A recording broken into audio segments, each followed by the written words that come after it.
membeli genteng? Siapa dulu dong kepala sekolahnya? Pak Doni yang paling ganteng.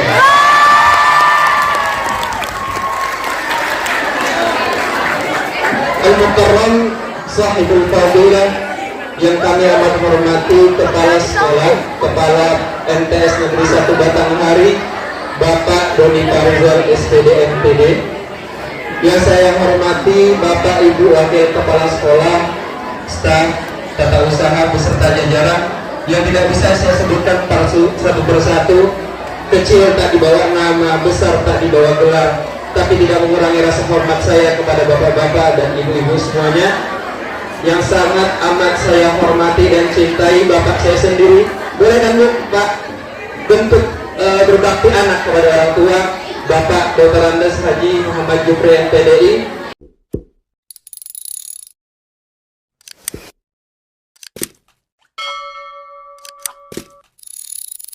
Assalamualaikum warahmatullahi wabarakatuh.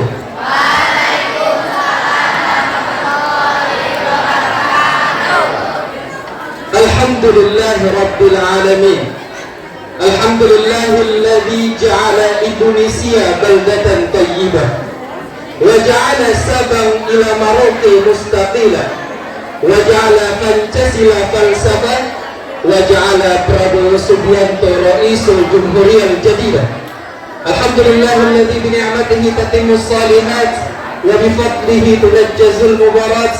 Wassalatu wassalamu ala afdalil kainat Sayyidina wa Nabiyina Muhammad ibni Abdullah khatimur risalat wa ala alihi wa ashabihi wa tabi'ina ila akhir saat, amma ba'du. Kayaknya lebih seru di awal pantun dulu ya teman-teman semua. Betul kan? Oke, coba enak panggil Ustadz atau Abang ya? Coba Abang izin pantun dulu di awal. Buah semangka, buah durian. Gak nyangka MTS ini yang paling keren. Mau lagi?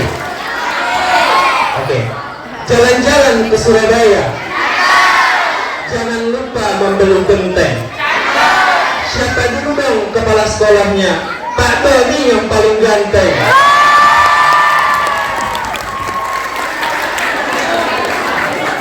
Al-Mukarram Sahibul Fadilah yang kami amat hormati, Kepala Sekolah, Kepala MTS Negeri 1 Batanghari, Bapak Doni Farizal SPD MPD.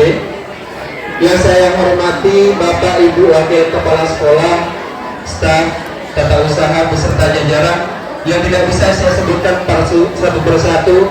Kecil tak dibawa nama, besar tak dibawa gelar, tapi tidak mengurangi rasa hormat saya kepada bapak-bapak dan ibu-ibu semuanya. Yang sangat amat saya hormati dan cintai bapak saya sendiri. Boleh kan Bu, Pak, bentuk berbakti anak kepada orang tua, Bapak Dr. Andes Haji Muhammad Jupri MPDI. Yang sangat amat saya banggakan, siswi kuliah wa talibat MTS Negeri 1 Batanghari yang saya sudah anggap seperti saudara sendiri. Sebuah kehormatan dan suatu kebanggaan untuk saya sendiri bisa bergabung dalam keluarga MTS Negeri 1 Muara Bulian, teman-teman semuanya. Kayaknya Ustadz tadi cuma jago pantun deh.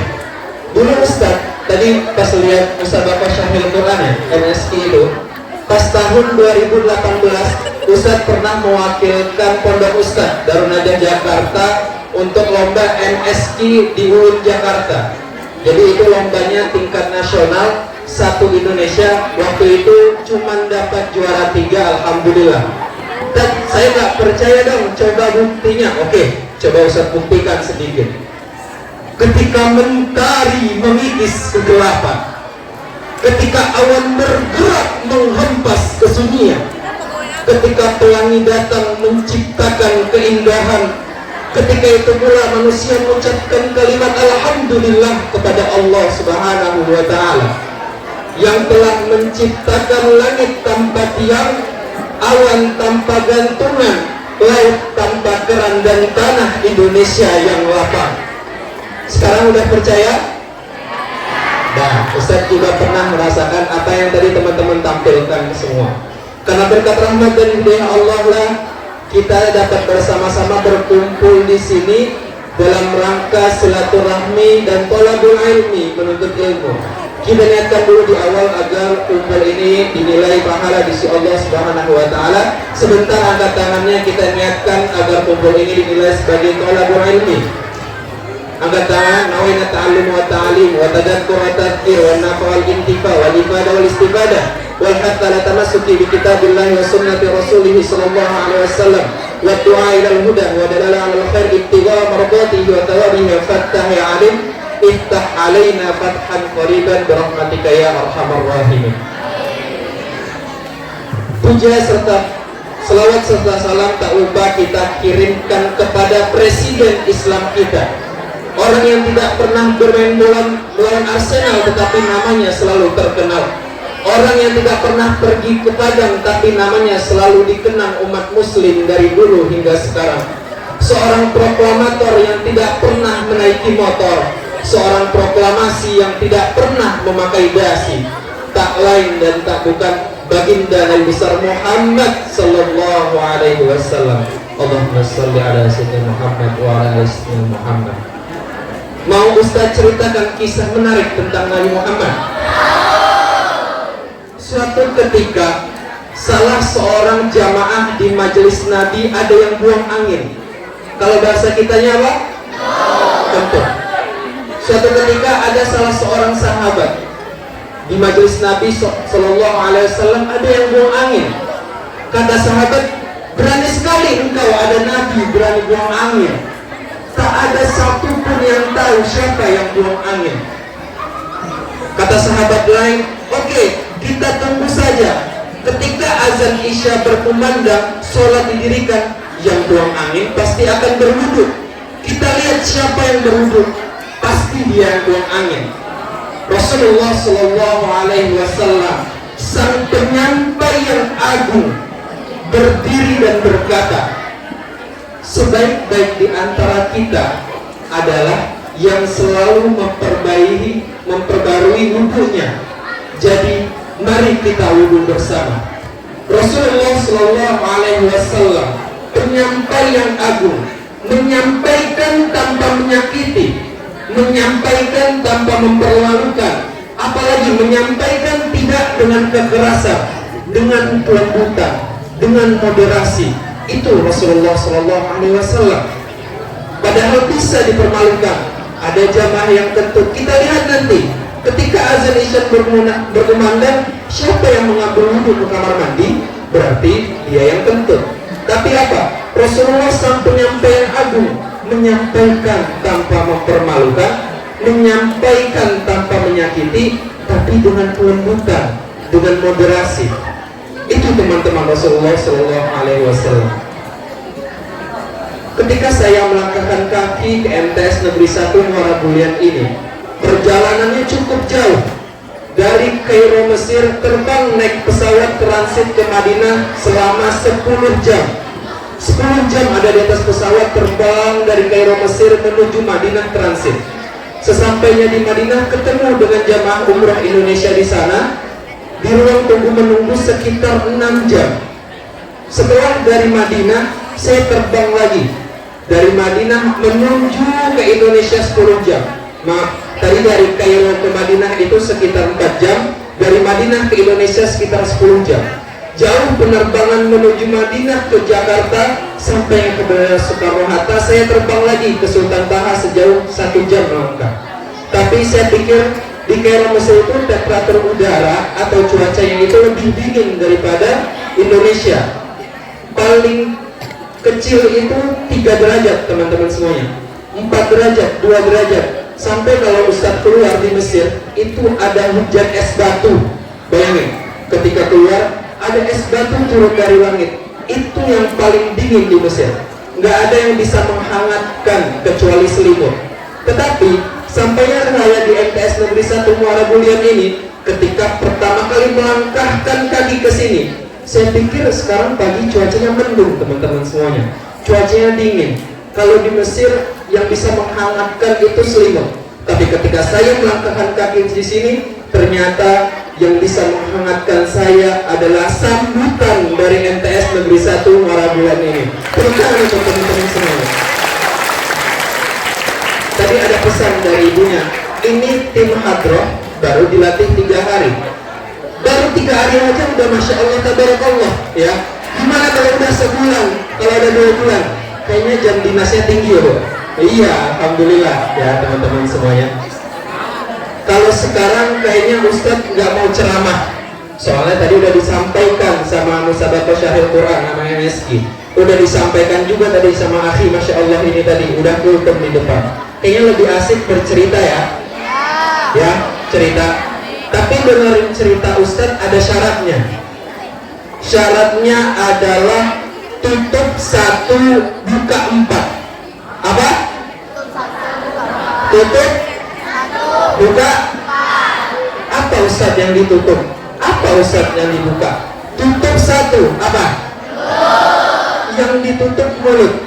Sempat Ustadz ketahuan ada yang ngomong di belakang, Ustadz akan perintahkan maju ke depan. Silahkan gantikan Ustadz ceramah ya, karena kalau mau ngomong di depan, kepala sekolah ngomong, kultum tadi ngomong, ada yang baca Al-Quran, berarti kita hargai siapa yang ada di depan. Ada masanya kita mendengar dan ada masanya kita berbicara. Selagi kita menjadi pendengar, jadilah pendengar yang baik. Ketika ada waktunya kita menjadi pembicara, kita akan menjadi pembicara yang baik. Ya teman-teman semua, tutup, buka 1, tutup 4. Yang ditutup itu mulut, ya. Yang dibuka apa biasa? Ada 4. Mata, telinga, pikiran, hati, ya. Jadi matanya dibuka, fokus. Ini ustadznya kemana nih? Ustadznya di panggung apa yang di bawah? Soalnya yang di bawah lebih ganteng, gitu misalnya kayak gitu. Yang dibuka itu telinganya, apa yang disampaikan ustadz? Jangan malah ngobrol sama teman sebelah, ya. Yang dibuka apa? Pikirannya. Jangan sampai ustadz udah terbang jauh-jauh ke Mesir ke sini, nggak dengar apa-apa. Sempet nanti ditanya di rumah, nah tadi maulid Nabi ya? Iya mah, iya Pak. Apa yang disampaikan ustadznya? Aduh, apa ya tadi? Cerita ada yang kentut mah kayak. Cuma itu yang diingat. Jangan ya teman-teman semuanya. Yang terakhir yang dibuka adalah hati. Ya, hati ini jangan dibuka buat orang yang sebelahan. Ya, kali-kali dibuka untuk majelis ilmu agar apa? Agar apa yang disampaikan itu melekat teman-teman semuanya. Di hati melekat, di pikiran melekat, mata memandang, telinga mendengar, sehingga apa yang disampaikan itu bisa kita amalkan sehari-hari. Ya, Ustaz ulangi lagi. Apa yang dibuka?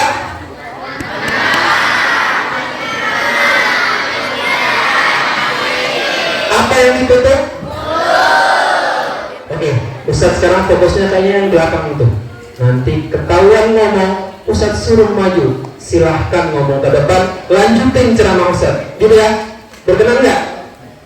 Nggak apa-apa. Kalau nggak bisa ceramah sendiri, kita ceramah berdua gitu. 2. Tadi kan MSI bertiga. Kali ini kita berdua aja. Tapi berduaan sama Ustaz. Nanti Ustaz tanya, dalil ini apa? Harus bisa jawab. Ya? Enggak, teman-teman semuanya. Jadi teman-teman semuanya, dulu Rasulullah SAW ketika haji wada itu haji terakhir, Rasulullah menyampaikan kepada para sahabat, wahai para sahabat, sampaikan apa yang kalian dengar kepada umatku yang tidak mendengar, sehingga riwayat itu bersanad dan sampai kepada kita semua. Apa yang disampaikan kepala sekolah, apa yang disampaikan wali kelas, apa yang disampaikan oleh guru-guru adalah apa yang Nabi SAW sampaikan kepada para sahabat, kepada para pengikut-pengikutnya bersanad sampailah ke teman-teman semuanya. Itu dari Nabi SAW. Terus ada pertanyaan, Ustadz, kenapa kita di Indonesia ini pakainya mazhab Syafi'i? Kenapa kita nggak? Ustadz, ada namanya mazhab Hanafi, ada Maliki, ada Hambali. Kenapa kita ngikutnya mazhab Syafi'i? Teori masuknya Islam ke Indonesia itu ada 3. Ada teori, ada teori Arab, ada teori Persia, bener banget. Ada teori Persia. Jikalau Islam masuk itu ke Indonesia lewat Gujarat, India, berarti kita sekarang mazhabnya Hanafi, ya. Karena India, Pakistan, Bangladesh, Turki itu mazhabnya Hanafi. Jadi kalau misalnya emang Islam datang dari Indonesia, dari India, berarti mazhabnya Hanafi. Terus Ustaz, kenapa kita sekarang pakai mazhabnya Imam Syafi'i? Karena yang membawa Islam ke Indonesia adalah dari Yaman. Siapa Ustaz dari Yaman? Coba Ustaz kasih tahu singkatnya begini. Nabi Muhammad SAW punya anak namanya Sayyidatuna Fatimah. Sayyidatuna Fatimah punya anak namanya Sayyidina Husain. Sayyidina Husain punya anak namanya Ali Zainal Abidin.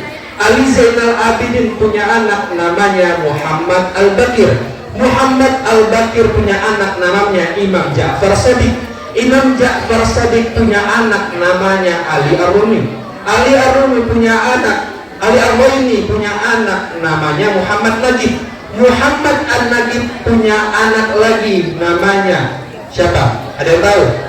Panjang banget ya Ustaz? Iya, Muhammad An-Najib punya anak lagi namanya, Ustaz juga lupa siapa ya? Muhammad An-Najib punya anak namanya Isa Ar-Rumi. Isa Ar-Rumi punya anak lagi namanya Ahmad bin Isa Al-Muhajir. Kenapa disebut Al-Muhajir? Karena dia hijrah dari Irak menuju ke Tarim. Ahmad bin Isa Al-Muhajir punya anak lagi namanya Ubaidullah. Ubaidullah ini punya anak lagi namanya Alawi. Jadi mereka semua ini nanti di ujungnya adanya Ba'alawi. Ya teman-teman semua. Jadi keturunan itu punya beberapa marga. Di salah satu marganya ada Al-Qadri. Ya. Jadi kalau teman-teman ini punya teman orang Pontianak, Islam itu datangnya masuk ke Pontianak. Jadi kalau misalnya nanti suatu saat ada temennya orang Pontianak, di situ ada Kesultanan Al-Qadriyah ya. Oh iya, kemarin disampaikan sama Ustadz Ridho pas Maulid Nabi, udah disampaikan namanya dari Nabi besar Muhammad SAW sampai bawah, tapi tak ada satupun saya ingat karena ngobrol di belakang. Ya, jadi kenapa kita bermazhab Syafi'i? Karena yang membawa Islam dari Yaman, kalau nggak salah namanya Syekh Abdurrahman Al-Qadri, sebagai pedagang juga, sebagai pendakwah juga, itu datang dari Yaman. Banyak lagi marga-marga yang lain, ada marga Syihab, ada marga-marga yang lain, dan mereka itu disebut sebagai Habib. Kalau banyak apa? Habib-habib? Bukan. Kalau banyak itu jamaknya Habaib. Kalau satu tadi apa? Habib. Kalau banyak? Habaib. Bukan Habib-habib, Habaib teman-teman semuanya. Ustaz, kita ngapain sih ini dikumpulkan ke musola? Tengah panas, dari tadi dengerin Ustaz ngomong, emang buat apa sih Ustaz? Coba baca di belakang. Maulid Nabi Muhammad Sallallahu Alaihi Wasallam. Maulid itu artinya apa? Ulang tahun, bener gak? Salah. Kalau peringatan hari kelahiran, peringatan hari ulang tahun, itu di depannya ada Aid, Aidul Milad, peringatan hari kelahiran, peringatan hari ulang tahun. Secara bahasa, Maulid itu artinya waktu kelahiran. Apa? Waktu kelahiran. Ada lagi ungkapan lainnya, Maulud. Maulud itu artinya bayi yang dilahirkan. Apa tadi? Bayi yang dilahirkan. Berarti dalam konteks ini Nabi Sallallahu Alaihi Wasallam. Jadi Maulidun Nabi Sallallahu Alaihi Wasallam adalah waktu kelahirannya. Waktu kelahiran Nabi. Muncul pertanyaan, secara bahasa kan tadi waktu kelahiran Nabi itu sendiri, apa hukumnya Maulid Nabi Ustaz? Teman-teman semuanya, Maulid Nabi itu nggak ada hukumnya. Bagaimana kita melekatkan hukum kepada waktu kelahiran Nabi? Jadi barang siapa yang menentang Maulid berarti menentang waktu kelahiran Nabi. Barang siapa yang menentang Maulid berarti lebih keras menentang Nabi itu sendiri. Ustadz bantu ringkasin, Ustadz bantu rangkumin. Singkatnya teman-teman semua, Maulid itu bukan sekedar bulan. bukan sekedar sosok. Yang penting itu bukan harinya. Yang penting itu adalah cahaya yang melekat padanya, yang wujudnya sebagai pedoman berkehidupan. Ya, yang penting itu bukan harinya, bukan sosoknya, tapi yang penting dari itu, agama menuntut lebih dari itu adalah cahaya yang melekat pada Nabi Muhammad yang berwujud sebagai bentuk pedoman berkehidupan. Makanya ketika hari Maulid itu datang, boleh kita bersenang-senang, boleh sholawatan, boleh kirim-kirim kue, boleh makan-makan, kita merayakan. Tapi yang dituntut agama adalah lebih dari itu. Ketika Nabi Shallallahu Alaihi Wasallam menjadi anak, bagaimana bentuk cahayanya? Menjadi pelajar, menjadi orang tua, menjadi guru, menjadi masyarakat, menjadi abdi negara. Bagaimana bentuk cahaya Nabi Shallallahu Alaihi Wasallam? Makanya Allah sebutkan, barang siapa yang mengenal, mengikuti cahaya Nabi Muhammad Sallallahu Alaihi Wasallam, ulaika humul muflihun. Maka orang-orang yang mengikuti cahaya Nabi Muhammad yang melekat padanya dalam bentuk wujud pedoman berkehidupan, maka dia akan nanti merasa bahagia dan nyaman selama hidup di dunia. Anak-anakku yang amat saya banggakan, adik-adik abang semua, dulu Nabi Muhammad Sallallahu Alaihi Wasallam pernah duduk bersama para sahabat. Apa yang Nabi sampaikan? Nabi bertanya kepada para sahabat, wahai para sahabat, tahukah kamu siapa orang yang paling Allah cintai dan aku juga mencintai mereka? Para sahabat pun menjawab, para nabi dan rasul, wahai Rasulullah. Kalau nabi dan rasul dicintai Allah wajar, dicintai Rasulullah wajar. Mereka itu utusan-utusan Allah, mereka itu sezaman denganku, bisa melihat mukjizat-mukjizatku. Bahkan Nabi Musa pernah langsung berbicara dengan Allah. Bukan itu maksudku, kata para sahabat, kata Rasul, bukan itu maksudku. Terus siapa Rasulullah? Kalau begitu para sahabat seperti kami dong yang dicintai Allah dan Rasul.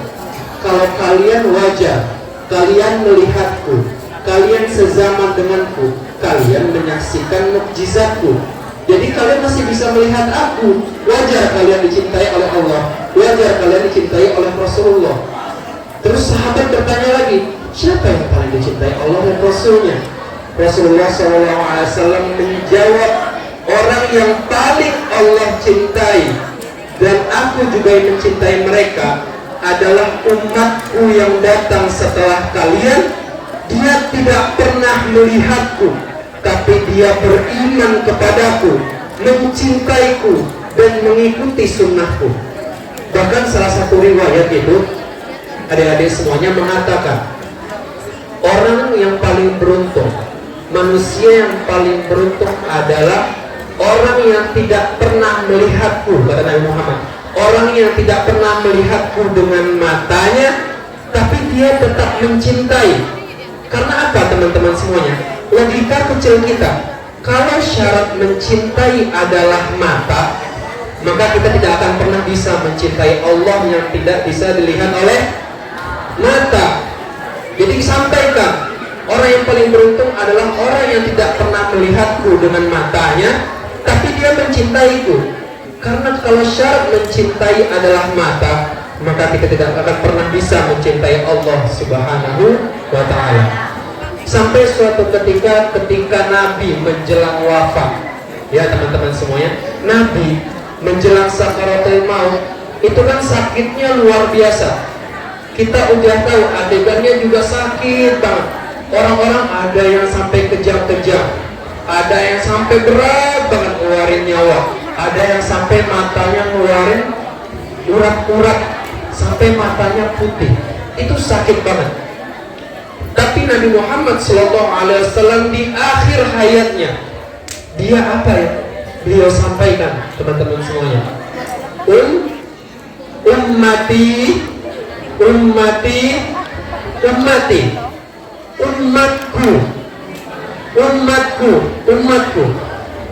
Di ujung hayat Nabi masih mengingat kita sebagai umatnya dan akan memberikan syafaat nanti di hari kiamat kelak.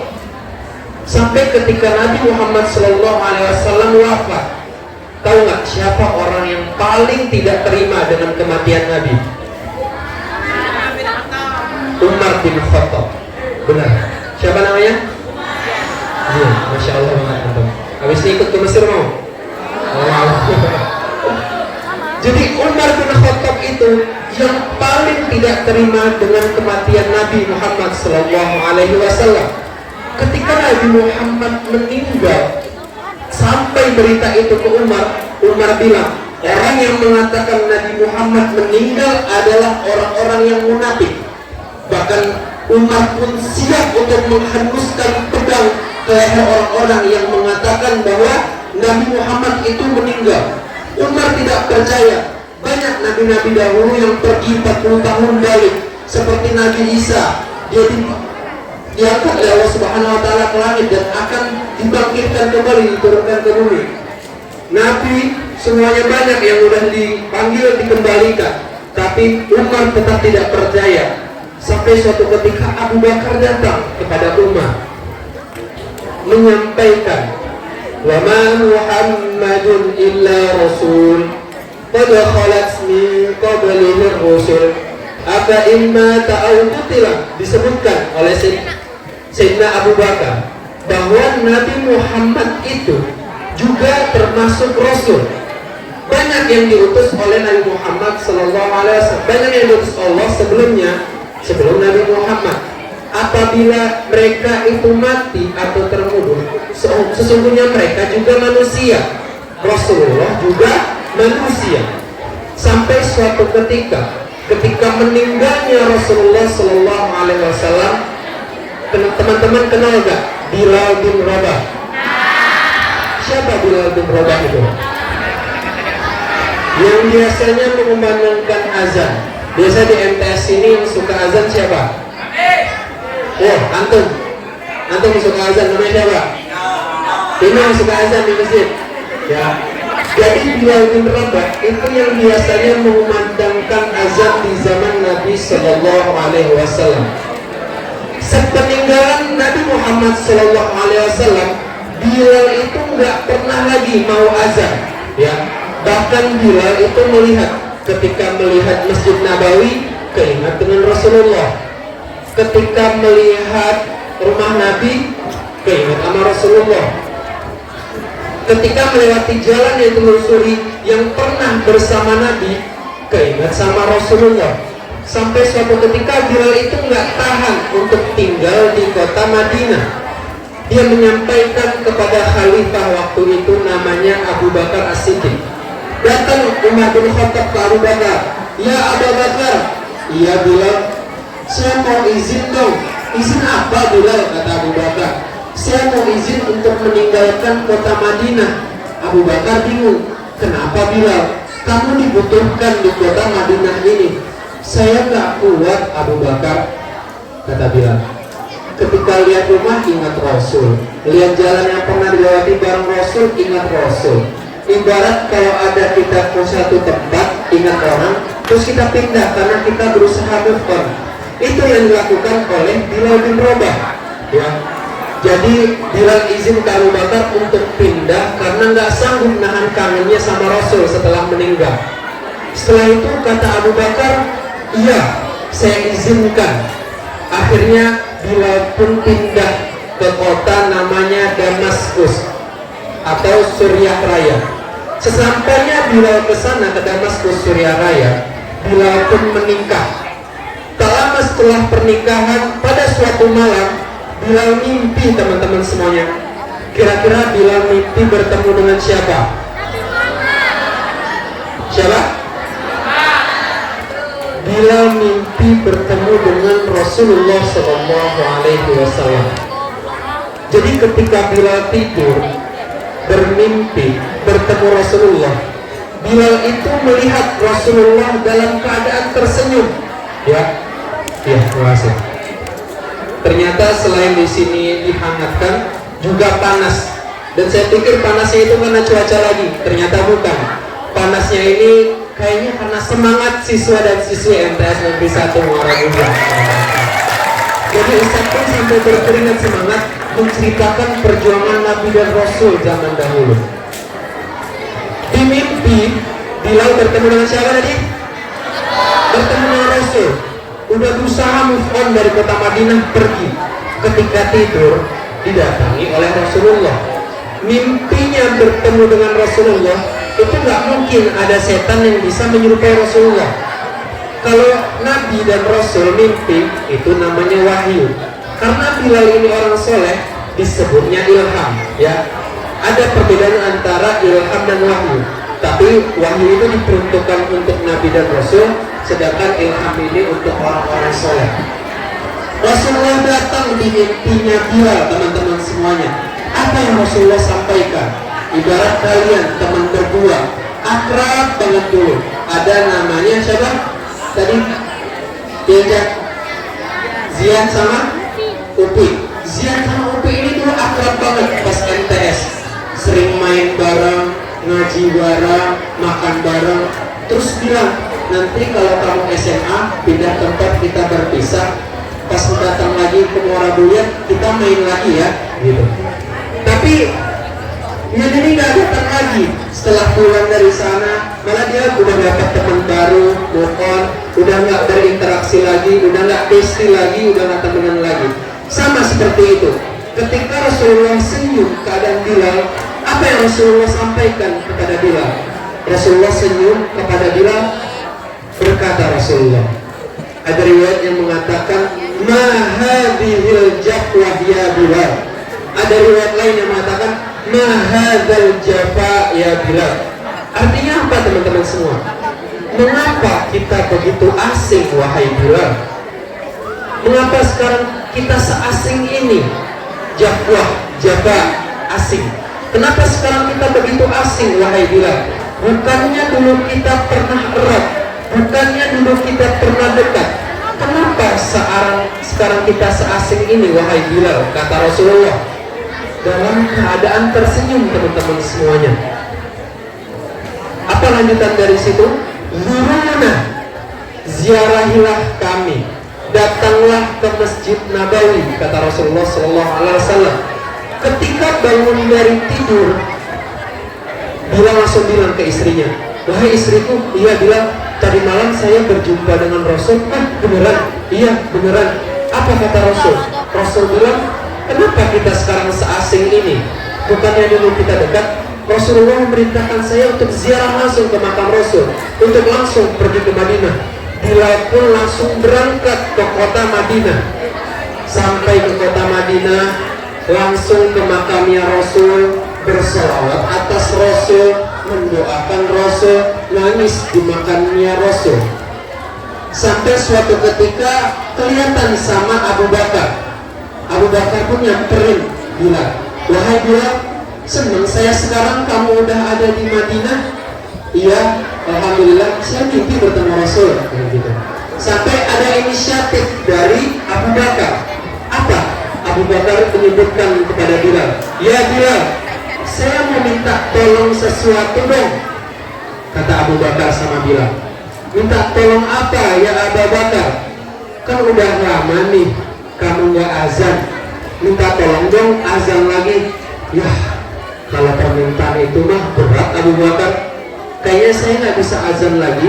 Setiap saya menyebutkan lafaz asyhadu anna Muhammadar Rasulullah, saya keingat Rasul, saya menangis karena beratnya rasa kangen saya dengan Rasulullah. Abu Bakar pun pantang menyerah. Ayo dong Bilal, udah lama kamu nggak azan. Bilal pun juga kekeh, nggak bisa Abu Bakar, saya nggak bisa lagi melanjutkan azan saya sepeninggalan Rasulullah SAW.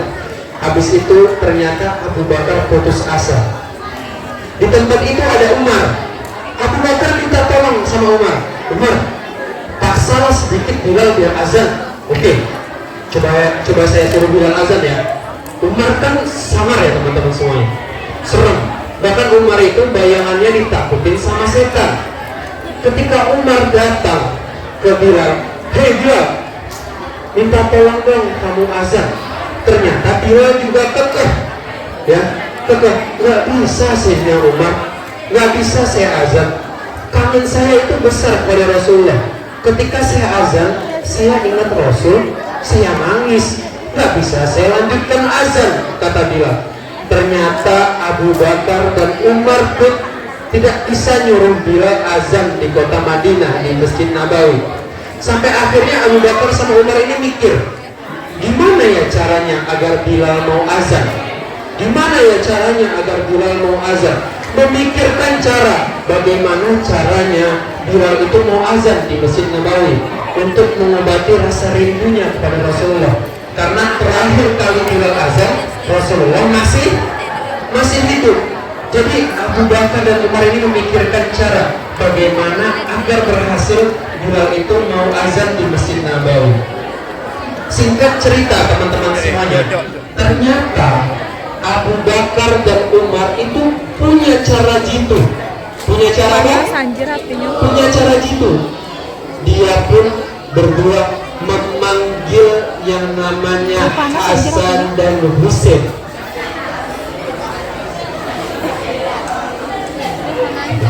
Tahu nggak teman-teman siapa Hasan dan Husain itu? Anaknya dari Sayyidah Fatimah. Sayyidah Fatimah siapa? Anaknya Nabi. Berarti Hasan dan Husain merupakan cucunya Nabi Muhammad SAW. Sebelum ke cerita Bilal, Ustaz punya cerita tentang Hasan dan Husain. Suatu ketika dulu Husain itu menangis, datang kepada ibundanya. Siapa ibundanya tadi? Fatimah. Husain lari menangis ke ibunya Fatimah, menangis memeluk ibunya. Ditanya sama ibunya, kenapa nak kamu menangis? Husain pun menyebutkan, saya cemburu sama saudara saya Hasan. Ditanya, apa alasan kamu cemburu?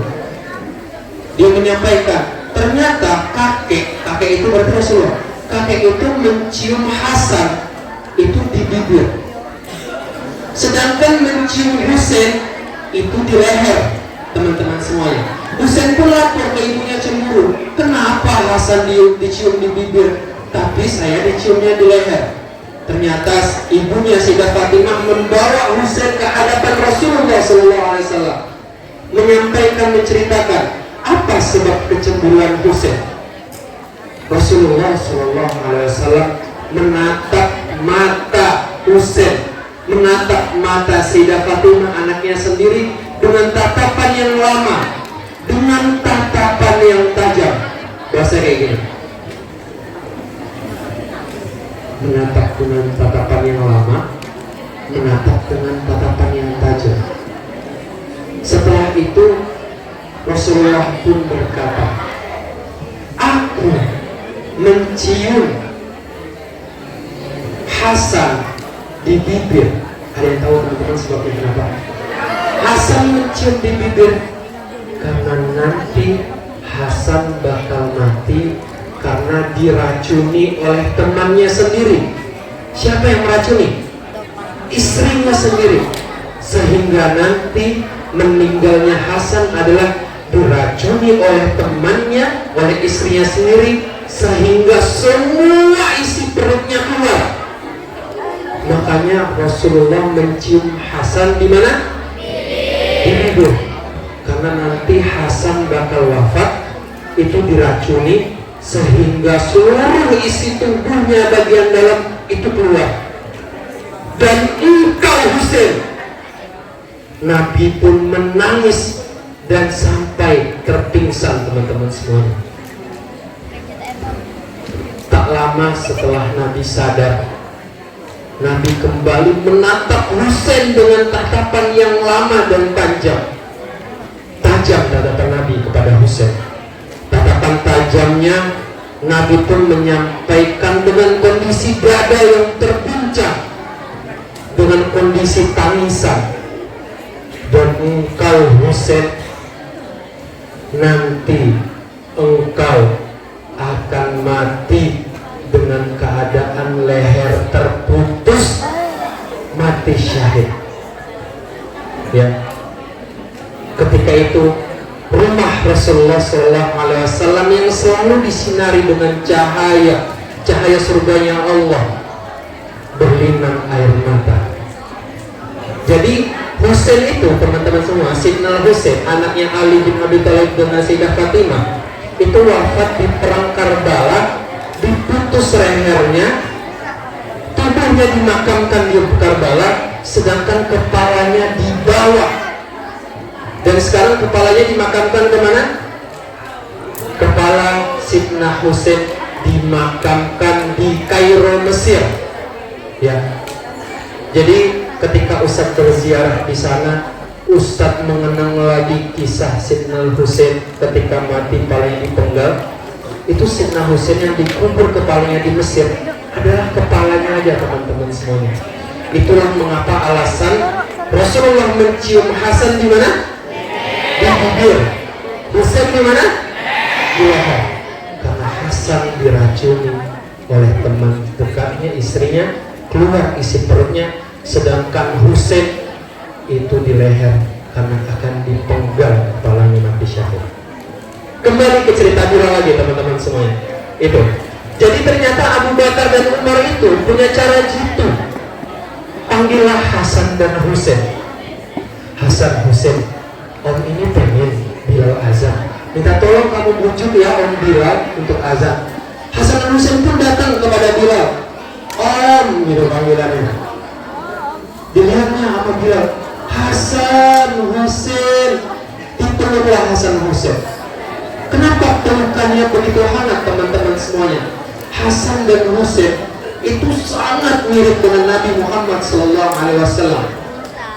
Auranya, aura orang soleh. Cara berjalannya sama dengan cara berjalan Nabi. Makanya ketika Bilal melihat Hasan dan Husain, ingat lagi dulu momen bersama Rasulullah SAW.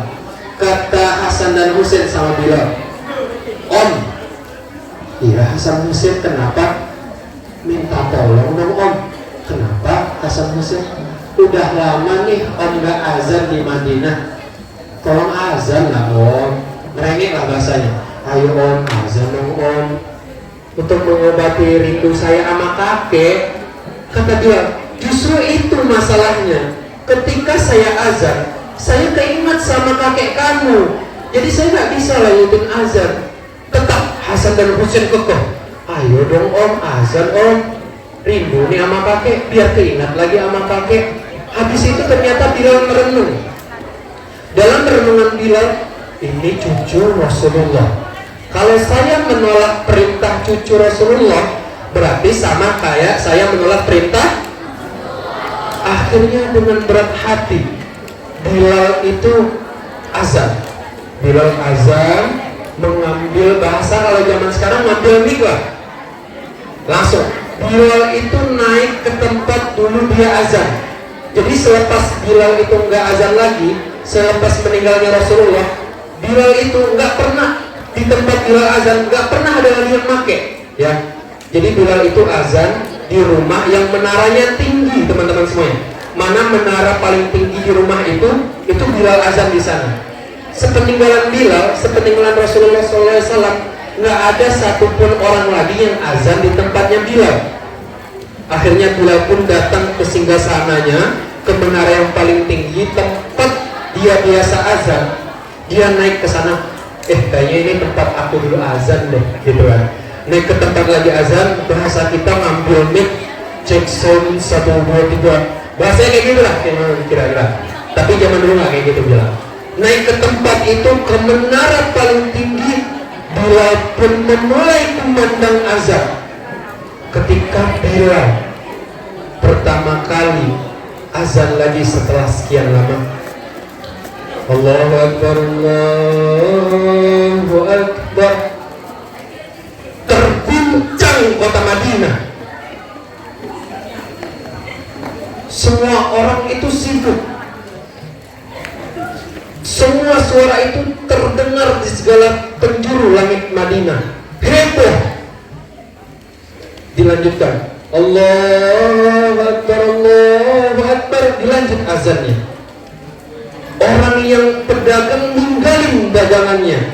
Orang yang masih sibuk di rumah langsung siap-siap pergi ke masjid. Bahasa kita sekarang adalah FYP, top trending topic.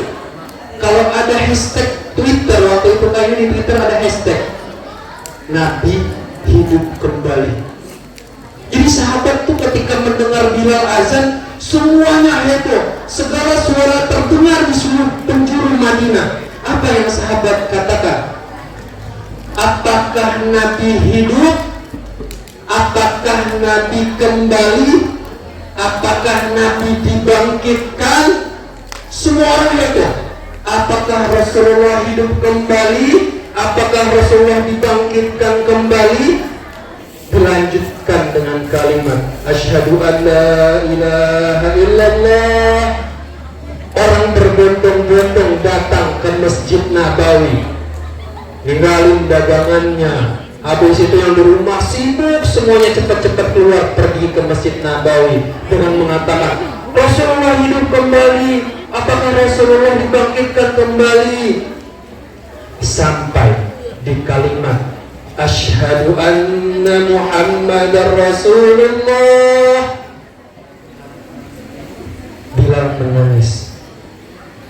Dan ternyata ketika Bilal menangis, semua orang Madinah baru sadar, ternyata bukan Rasulullah yang hidup kembali, tapi Bilal yang azan lagi.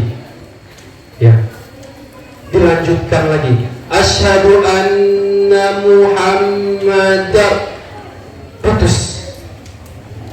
Bilal tersungkur, terjatuh sambil menangis. Bilal menangis, satu Madinah menangis. Ternyata yang hidup kembali itu, Rasul itu nggak hidup kembali. Yang azan itu cuma Bilal. Karena di masanya Rasul yang azan itu Bilal, semasa hidupnya Rasul yang azan itu Bilal. Bilal sekian lama nggak azan lagi. Ketika Bilal azan lagi di kota Madinah, masyarakat mengira Rasulullah hidup kembali. Tapi ternyata bukan Rasulullah hidup kembali, Bilal yang menggunakan azan. Ya, Bilal menangis, satu Madinah menangis. Ada riwayat yang mengatakan bahwa Madinah itu menangis sehisteris itu cuman 2 kali, teman-teman semuanya. Cuman berapa kali? 2 kali. Pertama ketika meninggalnya Rasulullah Shallallahu Alaihi Wasallam. Yang kedua adalah ketika Bilal azan. Ya, ketika Bilal azan, teman-teman semuanya. Begitu besar kecintaan Bilal kepada Rasulullah Shallallahu Alaihi Wasallam. Terus ada pertanyaan, Bang, kayaknya asik ya, saya itu hidupnya di masa Rasul. Kayaknya enak kalau saya hidup di masa Rasul. Saya bisa melihat Rasul, saya bisa melihat mukjizatnya Rasul. Kayaknya saya kalau hidup di masa itu, Ustaz, saya jadi orang soleh deh. Yakin teman-teman semuanya? Jadi pengikut Rasul, apa malah jadi pengikut Abu Jahal? Ya, tantangan di zaman itu lebih keras lagi. Enaknya kita hidup di zaman sekarang adalah likulli nabiyyin da'watun mustajab. Setiap nabi itu punya doa mustajab dan mudah dipakai, kecuali Nabi Muhammad. Doanya akan dipakai untuk apa, teman-teman semuanya? Memberi syafaat kita nanti di hari kiamat kelak. Jadi teman-teman semuanya, nanti di padang mahsyar itu matahari cuma sekilan. Coba tangannya diangkat. Matahari cuma sekilan segini. Sekarang matahari sejauh mata memandang. Turunin, udah. Panas gak? Gimana nanti kalau matahari jaraknya hanya sekilan? Bayangin sepanas apa nanti di padang mahsyar. Kacau ya? Panas banget ya? Itu orang mendidih ya, saking panasnya di padang mahsyar, teman-teman semuanya. Ini yang matahari jauh aja Ustaz keringetan. Gimana nanti yang sekilan, teman-teman semua? Di padang mahsyar ini ada riwayat mengatakan nanti ada bakal satu kelompok orang mukmin, teman-teman semuanya. Ibarat nih orang mukmin satu kelompok, di padang mahsyar itu lama banget. Kayak inisiatif, kita coba yuk ngadep ke Nabi dan Rasul Allah biar cepat nih di padang mahsyar. Nggak kuat, panas banget di padang mahsyar ini. Satu kelompok itu pergi pertama ke Nabi Adam. Nabi Adam datanglah cukup mampir ke Nabi Adam. Wahai Nabi Adam, kan kamu manusia pertama di bumi, minta tolong dong sama Allah percepat urusan padang mahsyar. Apa jawabannya di sana Nabi Adam? Nafsi idhab ila ghairi. Di padang mahsyar itu semua fokus ke urusan masing-masing. Di mana ya nasib saya masuk ke dalam surga nggak ya? Aduh, dosa saya banyak lagi, apa saya masuk ke dalam neraka? Nabi Adam mengatakan nafsi idhab ila ghairi. Fokus sendiri-sendiri. Coba kamu pergi ke yang lain. Nabi Adam memerintahkan untuk pergi ke Nabi Nuh. Sekelompok itu pergi lagi ke Nabi Nuh. Cukup jalan ke Nabi Nuh. Ke Nabi Nuh ada. Nabi Nuh, kamu kan Rasul pertama ya. Minta tolong dong sama Allah percepat urusan padang mahsyar. Ini panas banget, gak tahan. Kata Nabi Nuh sama nafsi irhab ila ghairi. Kita sibuk sama urusan sendiri. Coba kamu pergi ke Nabi Ibrahim. Nabi Ibrahim kan kekasihnya Allah. Pindah dari Nabi Nuh, cukup pindah lagi, ya. Ke Nabi siapa? Ibrahim, katanya kekasihnya Allah. Wahai Nabi Ibrahim, kan kamu kekasihnya Allah. Tolong dong minta Allah percepat urusan di padang mahsyar, panas banget ini. Nafsi idhab ila ghairi. Coba kamu pergi ke Nabi Musa. Nabi Musa kan pernah langsung ngomong sama Allah, langsung berbicara sama Allah. Pindah lagi, cukup, pindah lagi. Ke Nabi siapa lagi? Nabi Musa lagi. Wahai Nabi Musa, dulu kan kamu pernah berbicara dengan Allah, minta tolong percepat urusan padang mahsyar. Kata Nabi Musa apa? Nafsi idhab ila ghairi. Sampailah kepada coba minta tolong sama baginda Nabi besar Muhammad SAW. Sekelompok umat itu pun pindah lagi, cukup datang ke depan hadapan Nabi. Sampainya ke Nabi menyampaikan keluhan tersebut. Pada mahsyar itu panas banget Rasulullah, saya udah gak kuat lagi, minta ke Allah dong percepat urusan padang mahsyar. Rasulullah SAW, sekarang waktunya saya menunaikan apa yang dijanjikan oleh Allah. Saya akan memberikan syafaat kepada umatku, sehingga nanti teman-teman semuanya di padang mahsyar nanti Rasulullah yang paling sibuk. Umatku, mana umatku? Kamu umatku, pindah sini. Kamu umatku, masuk sini. Dipisahkan umatnya Rasulullah SAW. Ketika umatnya sudah berkumpul teman-teman semuanya, Rasulullah sujud di depan Allah dengan sujud yang panjang, dengan sujud yang lama. Allah pun menanyakan kepada baginda Nabi Muhammad SAW, ya Muhammad, kenapa kamu bersujud? Ya, irfa' ra'sak, gitu. Angkat kepalamu dan minta. Apa yang kamu minta akan saya beri. Nabi Muhammad berkata kepada Allah, ya Allah, umatku kesian ya Allah, di padang mahsyar kepanasan, matahari sekian, keringetan, kepanasan mendidih. Tolong dong ya Allah, beri umatku minum. Akhirnya umat Rasulullah diminumkan dengan telaga Al-Kautsar, sehingga setelah itu tiada satupun umat Rasulullah yang kehausan lagi.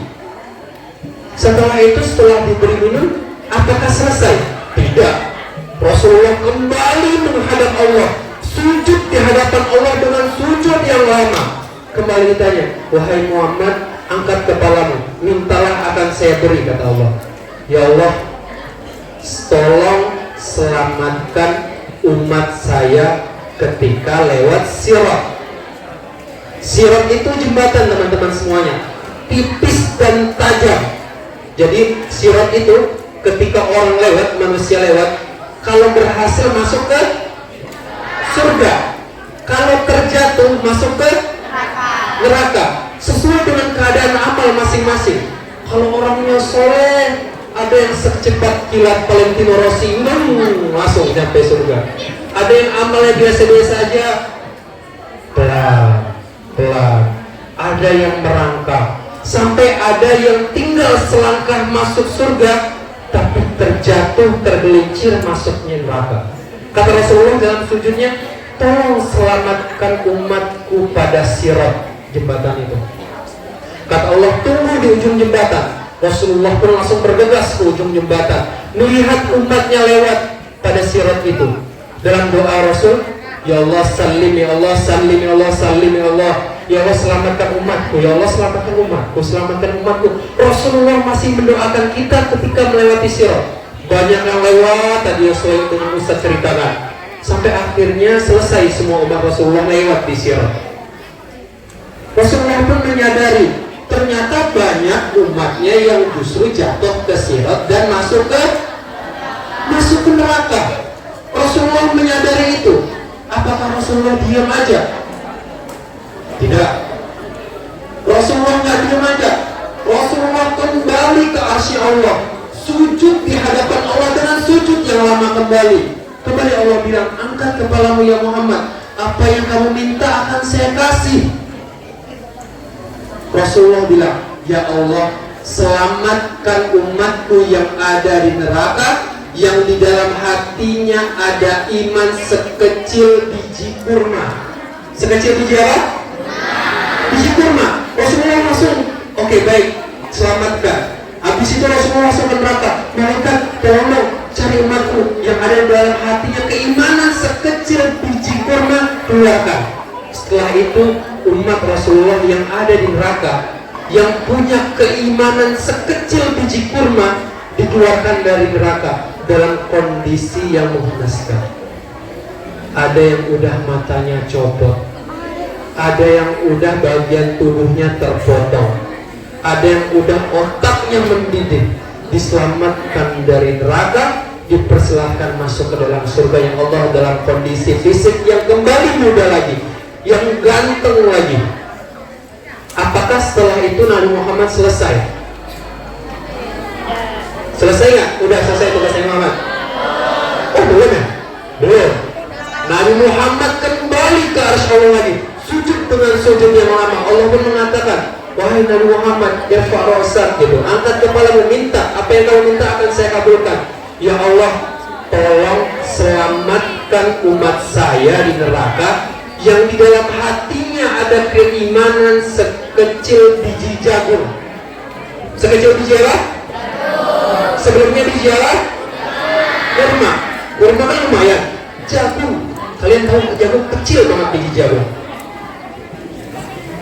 Tak lama, ya baik. Rasulullah kembali ke belakang. Mereka tolong cari umatku yang dalam hatinya ada keimanan sekecil biji jagung. Diselamatkan, dibukakan pintu surga, dimasukkan ke dalam surga. Apakah habis itu selesai? Ternyata belum benar-benar Rasulullah. Rasulullah menyadari masih banyak umatnya di neraka, padahal keimanan sekecil biji. Kembali ke arsy Allah, menghadap ke Allah, sujud di depan Allah dengan sujud yang lama. Kalau Allah tanya, minta Muhammad apa yang kau minta akan saya kabulkan. Ya Allah, tolong selamatkan umat saya yang di dalam hatinya ada keimanan sekecil biji sawi, biji zarah. Itu kecil banget teman-teman semuanya, ya, sekecil biji sawi, biji zarah. Setelah itu Nabi Muhammad ke neraka, wahai malaikat, tolong selamatkan umatku yang di dalam hatinya ada keimanan sekecil biji sawi. Dikeluarkan, dimasuk ke dalam surganya Allah. Apakah setelah itu selesai? Udah kecil banget ya biji sawi. Apakah setelah itu selesai? Oh belum ya. Setelah itu Nabi Muhammad menghadap Allah lagi, sujud dengan sujud yang lama, dengan tangisan. Allah berkata, wahai Muhammad, ya ayuhan Nabi, bukankah aku telah menyelamatkan banyak dari umatmu? Yang pertama sekecil biji apa? Kedua saya selamatkan. Yang kedua sekecil biji apa? Jagung saya juga selamatkan. Yang terakhir sekecil apa? Saya selamatkan. Apa yang kamu minta? Mintalah akan saya berikan.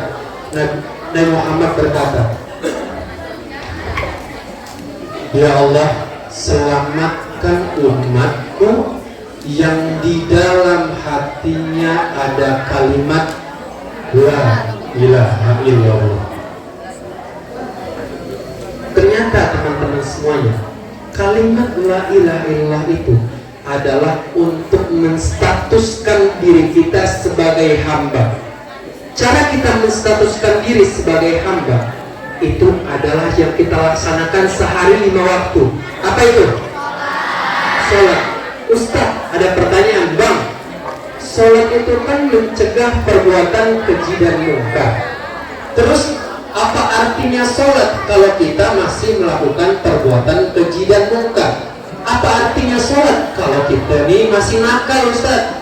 Berarti nggak perlu sholat. Katanya sholat mencegah dari perbuatan keji dan munkar. Justru itu salah besar, teman-teman semuanya. Dengan kita sholat itu udah mengurangi kemungkaran kita kepada Allah. Karena apa, teman-teman semuanya? Kita tidak melawan perintah Allah. Ya. Jadi ibarat kayak gini, ada pertanyaan, Ustaz, kan berbuat baik itu bukan sholat aja, ada puasa, ada zikir, ada umroh, ada haji, ada jajanin teman, ada senyum sama saudara sendiri, itu kan juga sedekah, itu kan juga berbuat baik. Gini logikanya, teman-teman semuanya. Ibarat di belakang ini ada gerbong besi gede. Setiap kita berbuat kebaikan, contoh kita puasa, kita dapat emas, kita masukkan ke dalamnya. Contoh kita zakat, kita sedekah, dapat berlian, kita masukkan ke dalamnya. Tapi gerbong besi ini terkunci. Cara membuka gerbong besi ini adalah dengan kunci. Kunci gerbong ini adalah sholat, teman-teman semuanya. Jadi apa gunanya kita punya semuanya, semua yang berharga kita punya, tapi kita nggak punya kuncinya. Ya, teman-teman punya mobil di rumah mahal, mewah, megah, tapi teman-teman nggak ada kunci buat jalanin mobil. Bisa nggak mobilnya dipakai? Nggak bisa. Sama seperti gerbong di belakang tadi, kita punya semuanya, tapi kita nggak punya kuncinya. Kunci dari gerbong tadi adalah sholat, teman-teman semuanya. Jadi kita wajib hukumnya untuk melaksanakan sholat. Karena dengan sholat tadi kita menstatuskan diri kita kepada hamba. Yang disebutkan oleh Rasulullah tadi apa? Yang di dalam hatinya ada lafaz la ilaha illallah.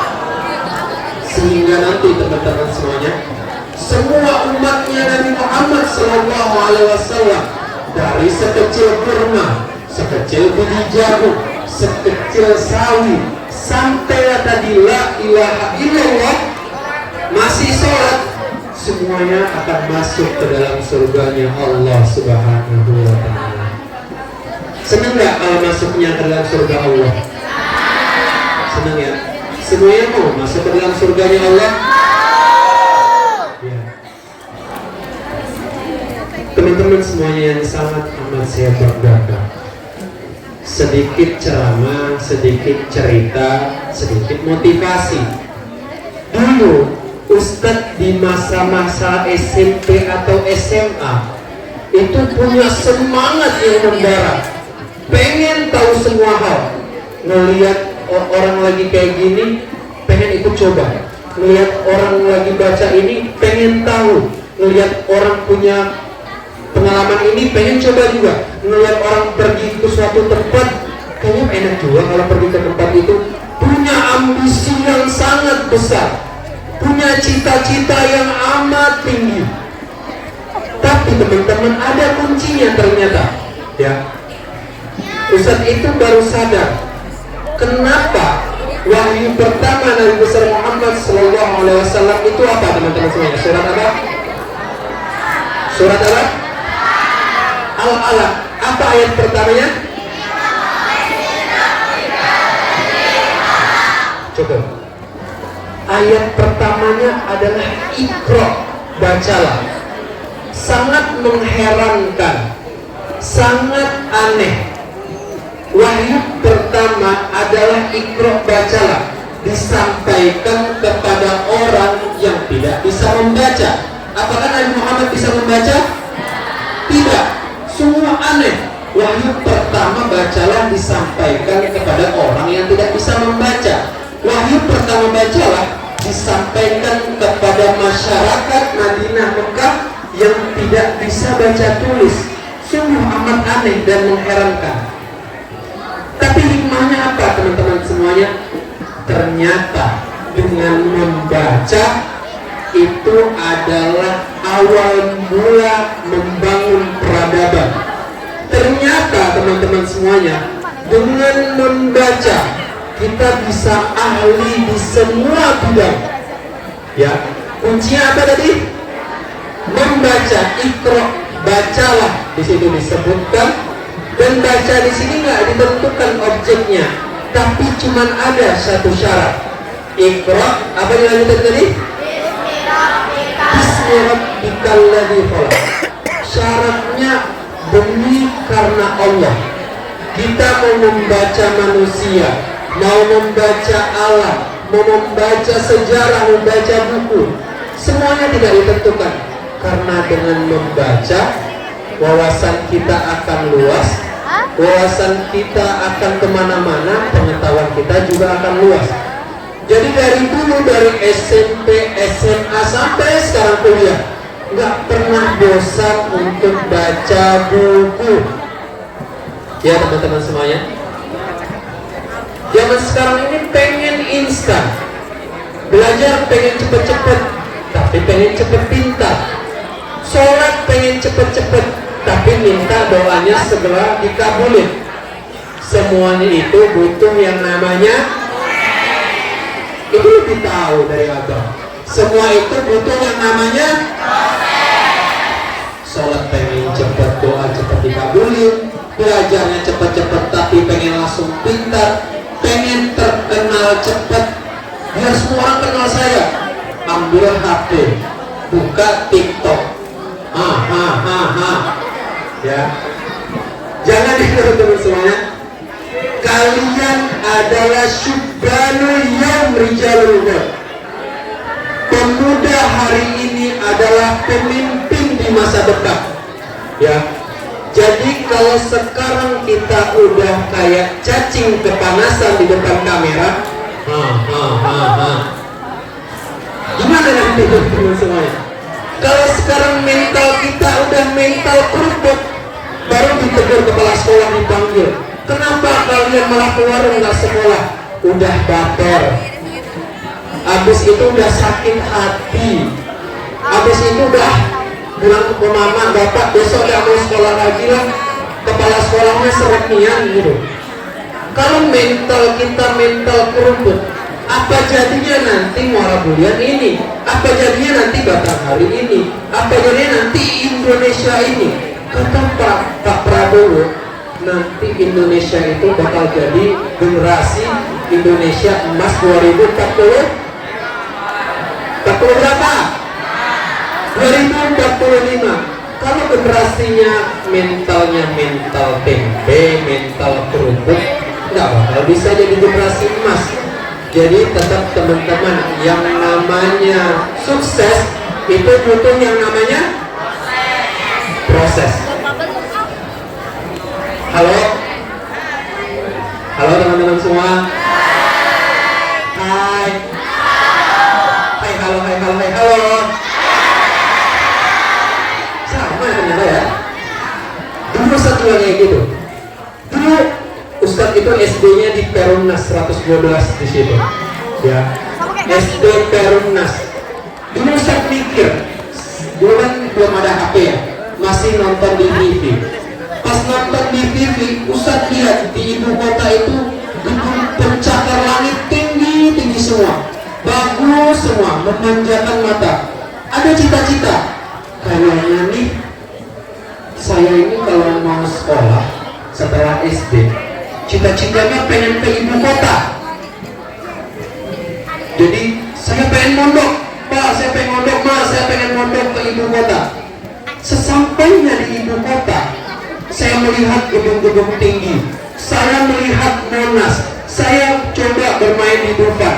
Tahu selama perjalanan turun dari bandara, terbang dari Sultan Taha turun ke Soekarno Hatta, saya naik mobil waktu itu taksi. Selama perjalanan mulut saya nggak tutup. Oh ternyata ini gedung yang dulu di TV. Oh ternyata Jakarta itu sekeren ini. oh ternyata ibu kota itu sebagus ini. Setelah saya mondok 6 tahun, saya punya cita-cita lagi. Kayaknya lebih asik deh kalau kuliahnya di luar negeri. Dari kampung punya cita-cita ke ibu kota. Tapi kayaknya udah selesai deh di ibu kota aja. Ternyata belum puas teman-teman semuanya. Dari ibu kota ada cita-cita lagi. Lebih enak kayaknya kalau saya kuliah di luar negeri. Jadi selepas Ustadz masuk pondok, Ustadz pun ada keinginan untuk daftar beasiswa itu teman-teman semuanya. Nanti pas SMA serius atau masuk pondok serius, SMA-nya terserah sekolah di mana aja. Ternyata peluang beasiswa itu tersebar di mana-mana.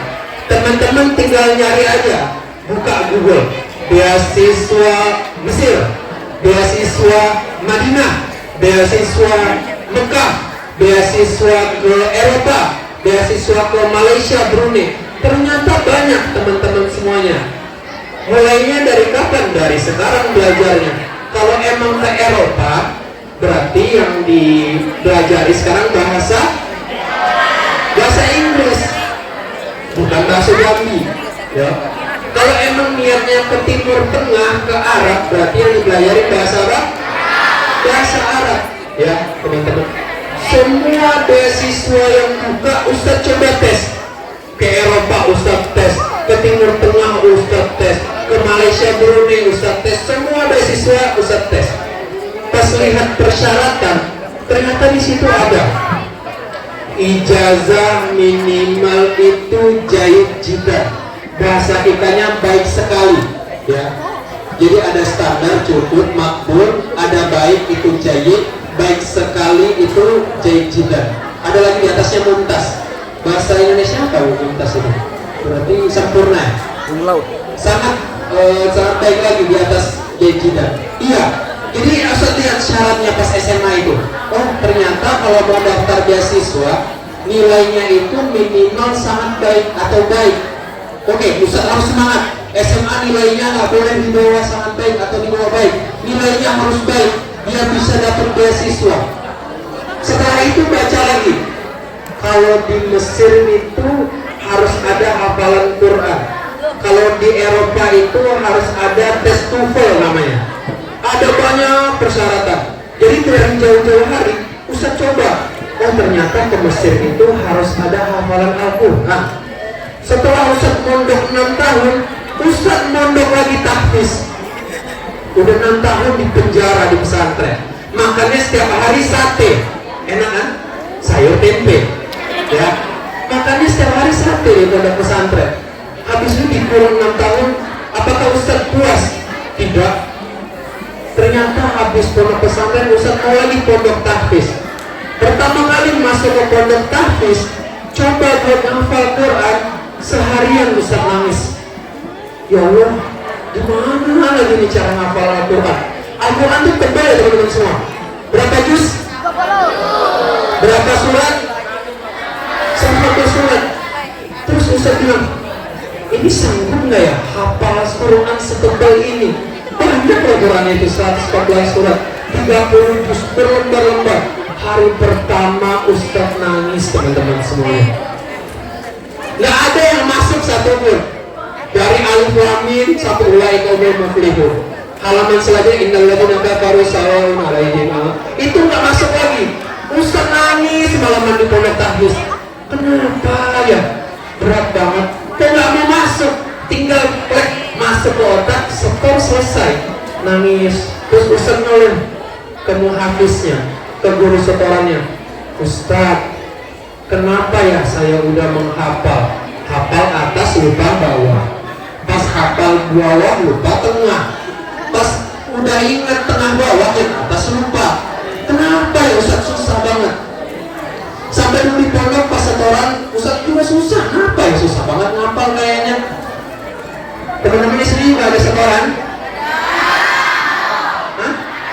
Ada kan? Dulu pas Ustaz setoran itu ingat banget untuk memperlancar lahja bahasa Arab itu kayak gini kira-kira setoran. Syekh Syekh Ibnu Hayyatul Bidami Al-Mazhar Ma'mazahir Nabi Wali wa anta ya sayyidi wa sayyidi wa wali fakam takam tayammuni زينوا بيننا وتقطعوا من ولاة الله من ولاة الفجر فقال لا لا لا لا لا فقد لم يحرمني والخوض ما لا تراد من فعل هذا الرجل قال يا رسول الله ولي ولي ولي ولي فقلت يا ولي وبين الولي قالت له هكذا إن حد وجدت النقل وسقيتك العشر لي سنمتها بالعنب والحب جندل لي والتقل تقبل تقبل itu dulu Ustaz ngapal kayak gitu. Masih ingat gak? Masih ya, itu dulu di pondok disuruh ngapal biar kita kalau ngomong Arab itu cepat. Pokoknya tapi ada yang bisa nggak kira-kira? Ya. Itu dulu Ustaz ngapal kayak gitu. Ngapalinnya lama nggak? Lama. Itu hafalan 7 tahun yang lalu. Tapi masih ingat sekarang teman-teman semuanya. Karena apa? Ngapalnya berat banget sampai nangis. Ustaz lanjutkan tadi cerita di pondok tahfiz. Ustaz menurut Ustaz, penghafal Quran kok berat banget ya? Kok saya udah hafal nggak masuk-masuk ya? Ternyata teman-teman semuanya, Quran itu ibarat baju putih hafalan kita. Contoh, ini baju putih teman-teman semuanya ya. Ketika kita melakukan sebuah maksiat, baju ini akan dipenuhi noda. Contohnya kena kotoran burung, contohnya kena debu, contohnya kena tanah. Jadi warna putih ini berubah nggak? Berubah nggak? Kalau kena debu berarti berubah dari warna apa? Warna apa dulu yang itu berubah dari warna? Kena tanah berubah dari warna apa? Berubah dari warna coklat. Ya, Ustadz ini ngasih filosofi. Kalau dinasehatin, kamu sabar ya, udah nggak mau enggak. Jadi Ustadz itu ibaratin ini baju putih. Ketika kamu melakukan maksiat, itu sama seperti kamu di sini ada kotoran hewan, habis itu ada tanah, ada debu, ada macam-macam jajanan saus. Ya, tapi teman-teman, ketika kita mencoba untuk mendekatkan diri ke Allah, mencoba untuk menghafal Al-Quran, itu ibaratnya seperti baju putih tadi teman-teman semuanya yang penuh dengan kotoran, dicelupin, direndam, dimasukin bag. Tahu backline nggak teman-teman semua? Iya, backline tuh baunya aja udah nggak enak banget ya. Baunya udah nggak enak. Habis itu zat-zat kimianya kuat. Setelah direndam diapakan lagi teman-teman semua? Diangkat, habis itu disikat ya. Jadi untuk menghilangkan noda-noda yang bandel tadi perlu direndam dengan backline yang punya zat kimia yang tinggi, perlu disikat itu keras ya? Sakit nggak? Sakit teman-teman. Disikat dulu bajunya sehingga nanti ketika baju putihnya udah bersih, dia udah berubah lagi menjadi putih, hatinya udah suci. Kira-kira menghafalnya bakal cepet ya? Cepet. Kenapa teman-teman susah? Kita itu menghafal kalamnya Allah. Kalau kalam Allah itu mudah dihafal dengan hati yang kotor, enak banget tuh. Itu bukan kalamnya siapa, saya, bukan kalamnya guru, bukan kalamnya teman kalian, enggak. Itu kalam Allah yang menciptakan kita. Jadi kalau kita ingin menghafal kalam Allah, kita harus dalam kondisi hati yang suci dan bersih. Setelah itu selesai hafal Quran, alhamdulillah. Setelah itu nangis di hari pertama, hari kedua dan selanjutnya nggak pernah nangis lagi teman-teman semuanya. Besoknya udah ada motivasi, saya harus semangat. Kalau misalnya saya susah berarti lagi disikat. Kalau misalnya saya suka berarti lagi direndam backline. Terus semangat sampai akhirnya hafalan itu mudah masuk. Pas lihat baca dikit langsung ingat setor, baca dikit ingat setor. Sampai teman-teman semuanya, Ustadz ini tahadus binikmah ya.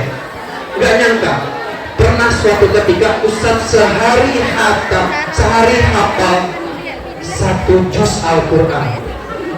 Setelah itu karena ada usaha, ada proses, habis itu susah, ternyata ada manisnya. Ketika kita udah nemu manisnya menghafal Al-Quran, itu ketika kita baca sebentar, tahu artinya, langsung hafal. dalam kurun waktu 78 hari Ustadz setoran terakhir surat An-Nas. Ya, surat pertama lah bukan Al-Baqarah, Al-Fatihah, Al-Baqarah, surat terakhir An-Nas. Jadi ketika kita menyelesaikan hafalan Al-Quran, itu kita setoran ditonton sama semua peserta tahfiz. Di depan didengarkan setoran terakhir surat An-Nas, peringatan 30 juz Al-Quran. Habis itu Ustaz membacakan, baca surat An-Nas, Qul a'udzu birabbin nas, malikin nas, ilahin nas. Ustaz gak bisa lagi ngelanjutin. Keingat memori-memori selama 78 hari ke belakang.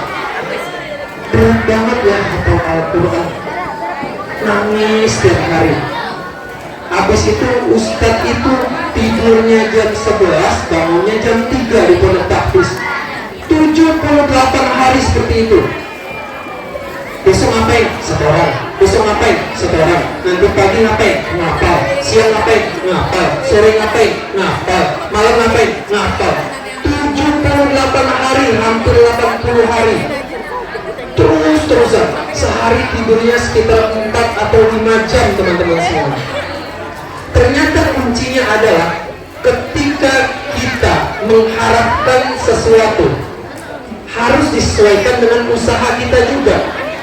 Kalau kita pengen hafal Al-Quran, berarti usahanya ngapain? Menghafal, ya. Usahanya menghafal Al-Quran, teman-teman semuanya. Jadi ketika baca surat An-Nas terakhir, itu setoran sama muhafiz, Ustaz bacakan surat An-Nas, menangis nggak bisa lanjutin. Bukan karena lebay, 30 juz itu berat banget. Ketika nemu juz 30 kok mudah, ketika nemu surat Yusuf kok susah banget. Terus pas nemu surat Al-Jin kok ketukar-tukar, kelibet-libet. Itu yang Ustaz rasakan dulu. Apakah Ustaz menyerah? Tidak. Ya, harus ada motivasi yang kuat. Karena Ustaz lihat, semakin banyak hafalan Al-Quran, semakin besar kemungkinan diterima beasiswa. Ya, jadi Ustaz pikir kalau Ustaz hafal semua, bisa langsung diterima beasiswa gitu. Pikirnya dulu kayak gitu, teman-teman semuanya. Sehabisnya pondok tahfiz, dari pondok juga udah selesai, ijazahnya alhamdulillah Allah permudah bagus. Habis itu dikaruniai hafalan Al-Quran dipermudah, Ustadz dengan percaya diri.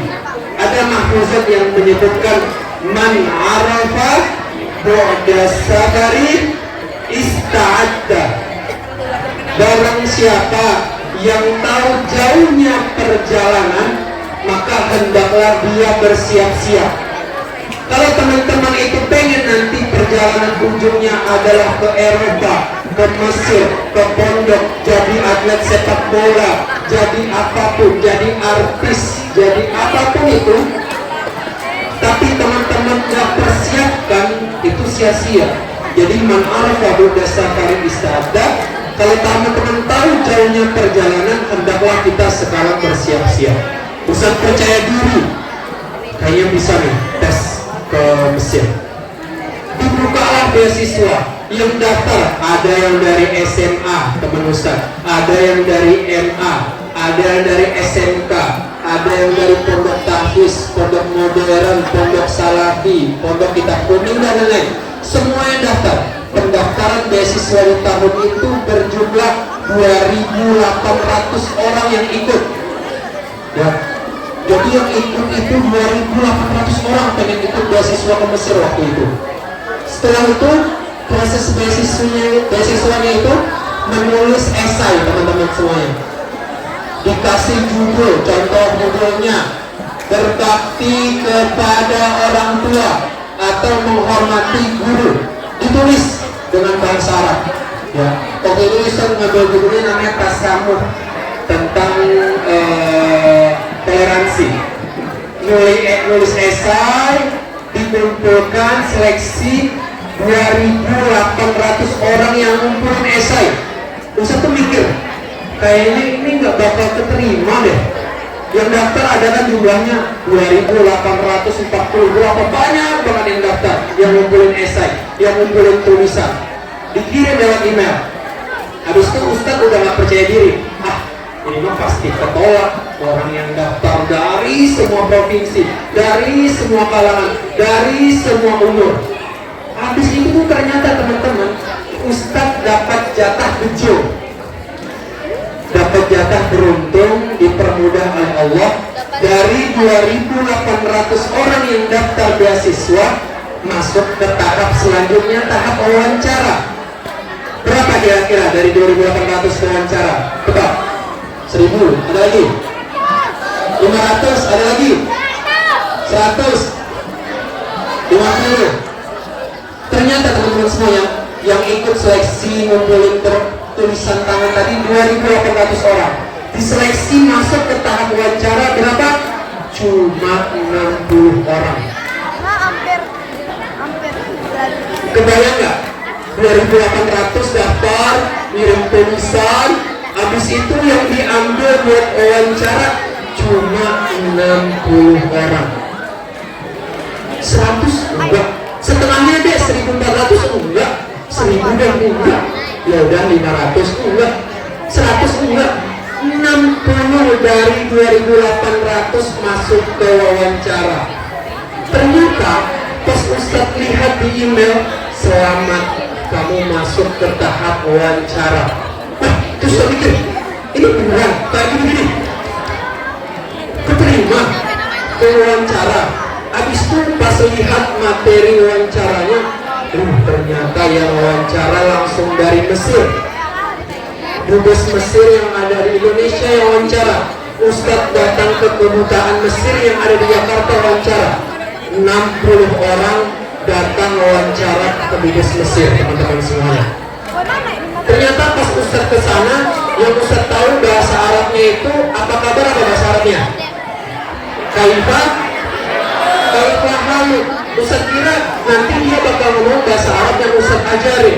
Nyampainya di kedubes Mesir, ternyata bahasa Arab apa yang Ustadz pelajarin itu beda semua dari omongan dia. Bahasa Arabnya apa kabar, itu bahasa Arabnya kaifah halu. Tapi bahasa Mesirnya, coba Ustadz contohkan. Istilah kami. Nah, coba kaifah halu, bahasa Mesirnya apa tadi? Gak bisa ngulangi ya. Bahasa Mesirnya Isayyak ambil E. Itu bahasa Mesirnya. Jadi teman-teman nanti kalau ada orang Mesir ketemu, tanya aja, ya sahabi, teman saya, Isayyak ambil E, apa kabar kamu? Jawabnya kalau bahasa Arab kaifah halu, alhamdulillah ana bil khair. Ternyata kalau bahasa Mesir lebih jauh teman-teman. Isayyak ambil E, alhamdulillah kuais.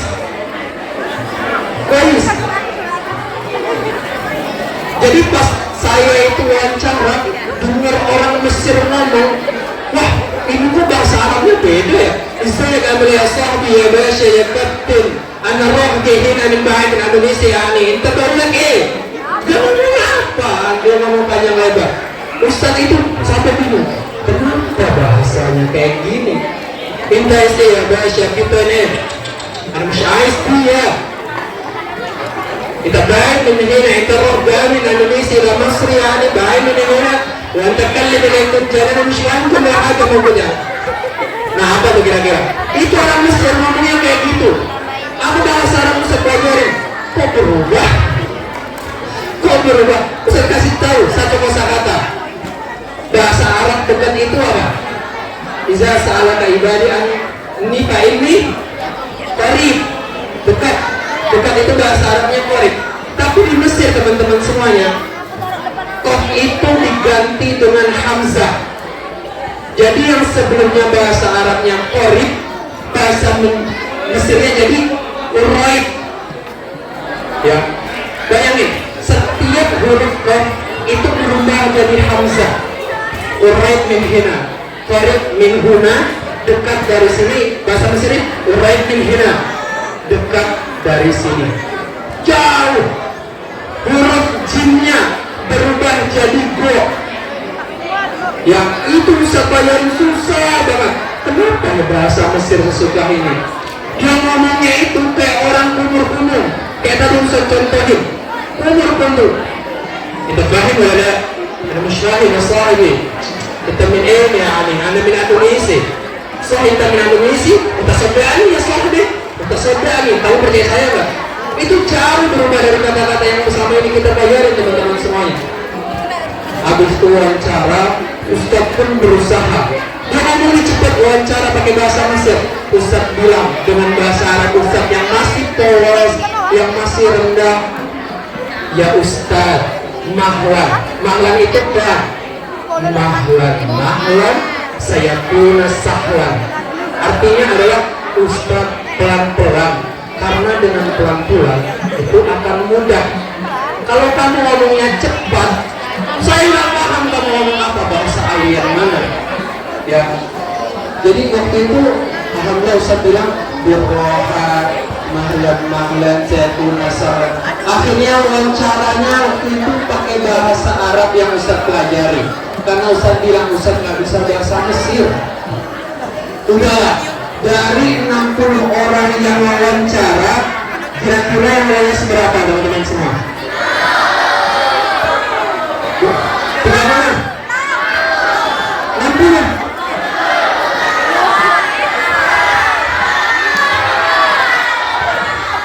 Dari 60 orang yang wawancara, yang keterima itu jumlahnya 26 orang.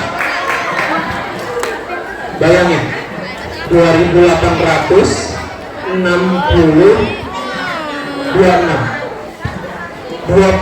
ini Ustaz lihat namanya. Ada nggak nama Ridho Jufri di sini? Udah nggak percaya diri. Soalnya pas dia ngomong saya nggak bisa jawab. Dia ngomong cepet banget, nggak tahu nih ngomong apa, nggak bisa jawab. Tapi pertanyaannya Ustaz coba, oh ini jawabannya ini kayaknya. Coba terka-terka. Akhirnya pas lihat 26 nama yang ada, Muhammad Syahrul Ridho Jufri. Alhamdulillah, mabruk, bahasa Arabnya ini mabruk, tantarsihu kali min hatil Azhar Asy-Syarif. Selamat, kamu diterima beasiswa Azhar Asy-Syarif. Wah, ya Allah ya Rasulullah, senang banget.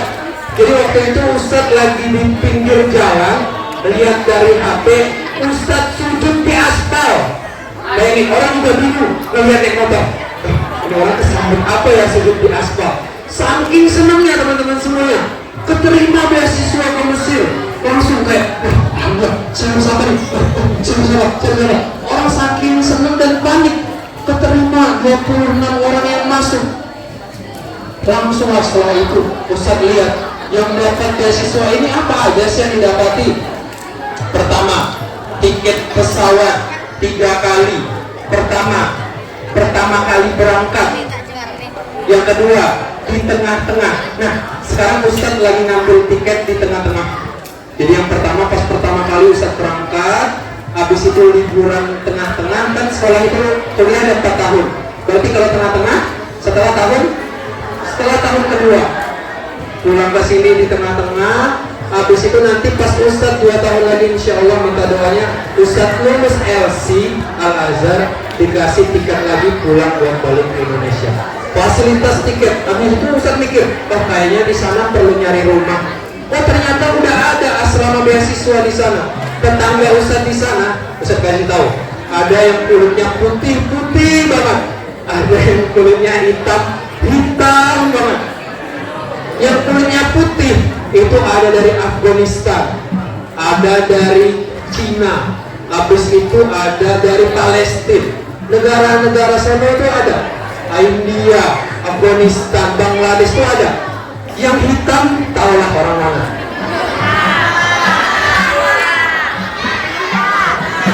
Yang hitam orang mana dan semua.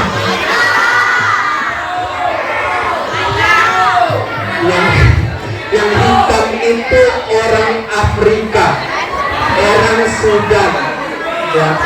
Itu orang-orangnya, maaf ya Allah, bukan bermaksud meledek teman-teman, mereka itu kalau lagi bau badan, Masya Allah, tabarakallah baunya. Jadi teman-teman tahu kan kalau makan apel gimana aja makan apel? Mereka itu orang Afrika kalau makan bawang bawang merah kayak makan apel. Wah, itu kacau sih. Jadi di kami itu kan dapur bersama itu makan lintas negara. Jadi kalau Ustaz makan itu sebelahnya orang Afghanistan, depannya orang Thailand, sebelah kirinya orang hitam, ini orang Filipina, orang Thailand, semua negara di situ ada. Jadi sehari-hari ngomong bahasa Arab di sana. Sempat udah Ustaz ngambil lauk, ngambil nasi, terus ngeliat ada orang hitam. Ustaz cari tempat yang lainnya nggak ada orang hitam. Cari kalau bisa yang orang yang kulit putih, kalau enggak orang Asia. Rasis Ustaz, rasis enggak. Bayangin kamu ngeliat dia makan, ambil bawang merah, ternyata bau badannya sangat menyengat teman-teman semuanya. Astagfirullahaladzim. Pernah Ustaz punya teman orang hitam, ya, namanya Saat ini tuh teman dekat sama Ustaz, seringlah belajar malam, belajar ujian buat persiapan. Ustaz ini saking baiknya, ketika dia ulang tahun Ustaz kasih Rexona. Ustaz mikir, wah ini teman baik Ustaz, setidaknya Ustaz bisa bantu dia pas belajar biar badannya nggak bau. Ustaz kasih Rexona. Ditanya, Isda, ya Ridho, Isda ini apa ini gitu?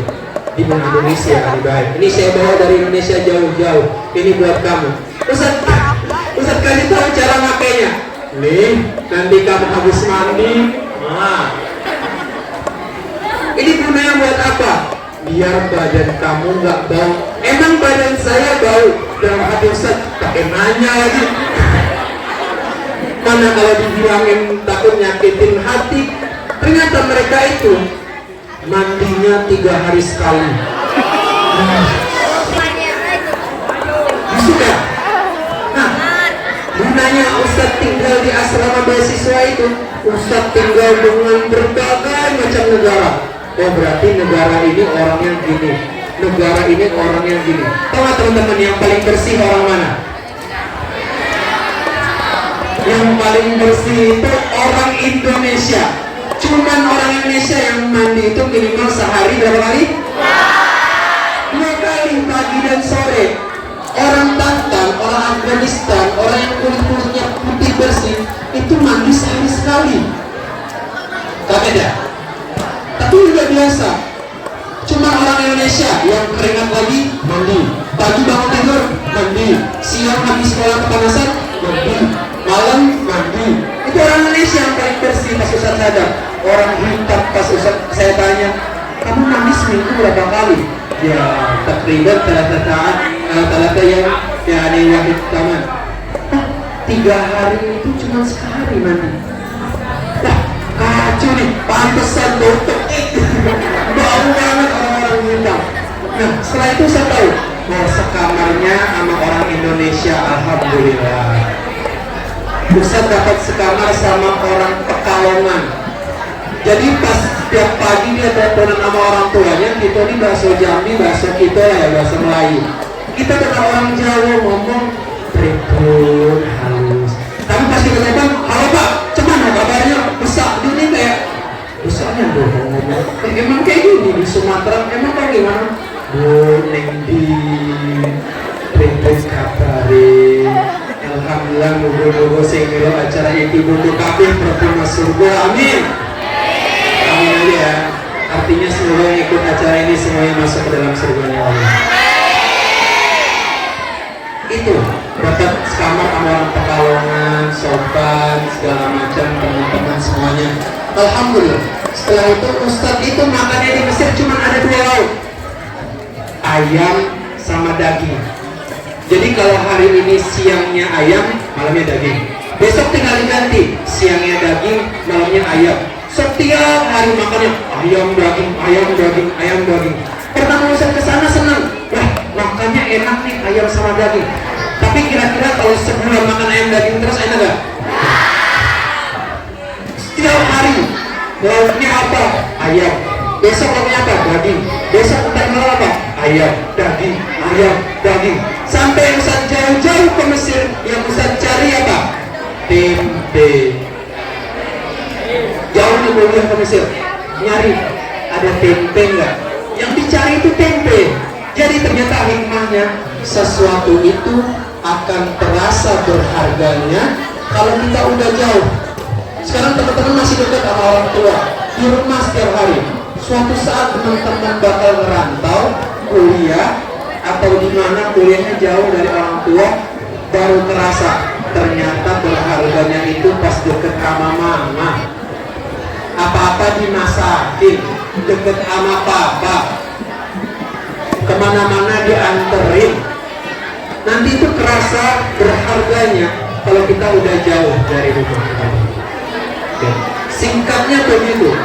Jadi intinya teman-teman semuanya, alhamdulillah sekarang teman Ustadz dari berbagai macam negara. Kalau lihat Instagram, Instastory, wah di negaranya masing-masing nih jadi apa. Pas Ustadz lihat di SW, teman-teman Ustadz yang ada orang Afghanistan, ada orang Maroko, ada orang mana-mana, update nih di sekarang kayak gini. Kayak gitu teman-teman semuanya.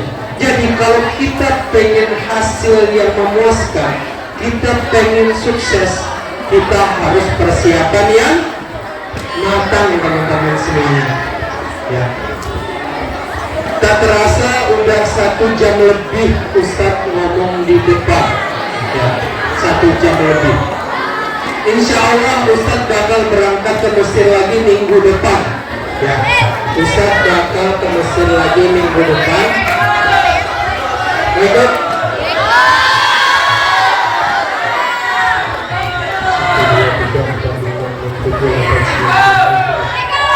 Banyak ya? Mesir itu teman-teman tiket pesawatnya dari Jakarta transit di Madinah atau Jeddah atau Dubai atau Qatar, transit tuh dari Jakarta Soekarno-Hatta ke Jeddah, harga tiketnya 15 juta. Jakarta ke Jeddah, dari Jeddah ke Mesir Kairo, harga tiketnya 4 juta. Jadi 19 juta baru nyampe Mesir, belum baliknya. Kira-kira berapa besar beasiswa yang Ustadz dapatkan? Alhamdulillah, berkat Azhar Asy-Syarif, berkat pemerintah Mesir, Ustadz dapat beasiswa, tiket gratis. Ustadz di sana dapat uang jajan gratis nggak? Alhamdulillah dapat. Uang jajan dapat, rumah dibayarin asrama, makan ditanggung, tiket pesawat. Terus kerjaan Ustadz di sana apa aja? Tidur aja. Enggak dong. Belajar ya. Iya. Jadi tugas kita adalah belajar, teman-teman semua. Sebelum Ustadz tutup, Ustadz izin ngasih satu pesan terakhir teman-teman semuanya. Ya. Oke, Ustadz harap pesan terakhir ini semuanya diam dulu. Ustadz mau tutup nggak nyampe 5 menit ya. Semuanya disimak pesan terakhir yang Ustadz dapetin selama di Mesir, teman-teman semua. Halo, halo. Hai, halo, hai, halo. Oke, Ustadz ngomong nggak sampai 5 menit ya. Dengerin pesan terakhir yang Ustadz bawakan. Sekarang kan teman-teman semuanya zaman kan penuh dengan namanya kemaksiatan. Jadi waktu itu pas lagi ngaji sama Syekh di Mesir, Ustadz nanya sama Syekhnya, ya Syekh, apa hukumnya orang yang melaksanakan suatu amal itu dengan sembunyi-sembunyi? Zaman sekarang itu kalau mau sholat ngumpet-ngumpet, kalau mau ngaji itu malu, takut dibilang, ah kamu kolot, kamu soleh banget, kamu soleha banget, kamu wanita yali-yali banget, ya kan bahasanya. Ustadz tanya, ya Syekh, apa hukumnya kita melaksanakan amalan secara sembunyi-sembunyi? Jadi kita nggak mau teman kita tahu, kita nggak mau orang tua kita tahu, kita nggak mau orang guru kita tahu. Diam-diam kabur ke masjid kesini sholat duha, diam-diam di rumah ngaji, diam-diam nggak mau ketahuan orang tua, takut dibilang kaku, takut dibilang kolot. Ustadz tanya sama Syekh, Syekh, apa hukumnya melakukan amalan diam-diam? Bahasa Arabnya sir. Sir itu rahasia. Saya menjawab di sana. Imam Abu Hasan Asy-Syadzili. Siapa namanya? Jadi oleh Imam Abu Hasan Asyadzili itu berwasiat. Sekarang itu apa hukumnya orang melakukan amal sembunyi-sembunyi? Tidak, kata Imam Abu Hasan Asyadzili. Sekarang bukan waktunya lagi melaksanakan amal secara sembunyi-sembunyi. Sekarang waktunya apa? I'lan afdalu minasir. Melakukan amal secara terang-terangan itu lebih afdal, lebih baik daripada melakukan amal secara sembunyi-sembunyi. Bahasanya amal yang dipertontonkan itu lebih baik daripada amal yang dilakukan sembunyi-sembunyi. Nah, kenapa gitu Ustaz? Fa innahum a'lanu bi ma'asihim fa'ahlinu ta'atikum. Karena teman-teman semuanya, mereka itu udah memaklumatkan maksiat. Zaman dulu orang mau pergi ke tempat nakal malu, orang pengen maaf, orang pengen zina malu, orang pengen mabuk zaman dulu malu. Zaman sekarang orang melakukan kemaksiatan secara terang-terangan. Jadi kan gak nyambung. Zaman dulu maksiatnya sembunyi-sembunyi, makanya kebaikannya juga sembunyi-sembunyi. Zaman sekarang kemaksiatannya dipertontonkan, makanya harus kita imbangi agar apa? Zuhur ta'ah ala ma'asi. Muncullah kebaikan itu di atas kemaksiatan, sehingga mereka itu fa'innahum a'lanu bima'asihim, mereka udah terlanjur mempertontonkan kemaksiatan mereka. Kita balikin, kita tontonkan kebaikan kita. Kita ngaji di rumah, bikin SW. Alhamdulillah hari ini habis baca Yasin malam Jumat. Habis itu kita juga bikin status subuh-subuh ngantuk, a day in my life. Bangun tidur berwudu, habis itu sholat subuh di masjid. Nggak apa-apa teman-teman semuanya, jangan malu lagi, jangan dibilang takut sombong, jangan dibilang sok soleh-soleh, yali-yali, apalah terserah ya. Jangan malu ya. Zaman dulu maksiatnya sembunyi, makanya orang sembunyi-sembunyi. Zaman sekarang orang maksiat terang-terangan, makanya kita juga harus pertontonkan kebaikan kita secara terang-terangan. Status hari ini pengajian bersama Ustadz Ridho Jufri, boleh di tag Instagramnya, followersnya 7.000 contoh ya. Hari ini pengajian di mana? Di masjid ini bersama papa tercinta, bersama mami, itu terserah teman-teman semuanya. Kita pertontonkan agar zuhur ta'ah alal ma'asi ya. Mungkin hanya sekian yang bisa Ustadz sampaikan teman-teman semuanya. 1 jam lama ya? Udah ngantuk ya? Panas? Insya Allah dari tadi malaikat golong-golongnya peting pahala orang yang fokus dengar pada kajian ini. Semoga kita semua diakui sebagai umatnya Rasulullah. Semoga kita diakui sebagai umat dan mendapat syafaat dari hari kiamat. Semoga kita masuk ke dalam surganya Allah Subhanahu. MTS ini punya jargon nggak? Punya yel-yel nggak? Apa? Apa sebenarnya? Oh, jadi kalau Ustaz bilang MTS Leksa jawabannya? Gitu ya. Izin dong satu orang ada yang ngambil video. Minggu depan Ustaz udah ke Kairo. Bisa jadi 2 tahun ketika Ustaz kesini kalian udah lulus, benar nggak? Jadi izin Ustaz ngambil video buat dokumentasi. Jika nanti Ustaz kangen sama kalian semua muka-mukanya di sini, Ustaz lihat, oh ternyata dulu pernah ceramah di MTS. Boleh nggak Ustaz ambil video?